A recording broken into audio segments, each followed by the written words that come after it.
இறந்த ஆத்மாவை சாந்தி அடைய வைக்கிறது எப்படி அப்படின்னா, முதல்ல அதுக்குன்னு சடங்குகள், சம்பிரதாயங்கள் நிறைய இருக்குது. அவங்க என்ன நட்சத்திரம் திதின்னு பார்க்கணும். அந்த திதி நட்சத்திரத்துக்கு ஏற்ற மாதிரி சில சடங்குகள் சொல்லப்பட்டிருக்கு.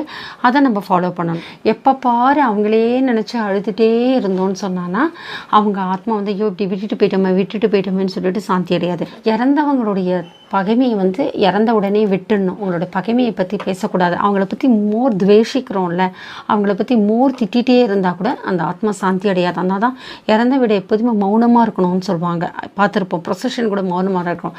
அவங்கள பற்றி எந்த அவச்சொல்ல வராமல் இருந்தாலும் அந்த ஆத்மா அப்பா இவ்வளோ கேடுகட்டவங்களா நம்ம இருந்திருக்கோம், நம்மளை திட்டுறாங்களே சொல்லிட்டு அதாலேயே அந்த ஆத்மா சாந்தி அடைஞ்சு மேலுலகத்துக்கு செல்லாது.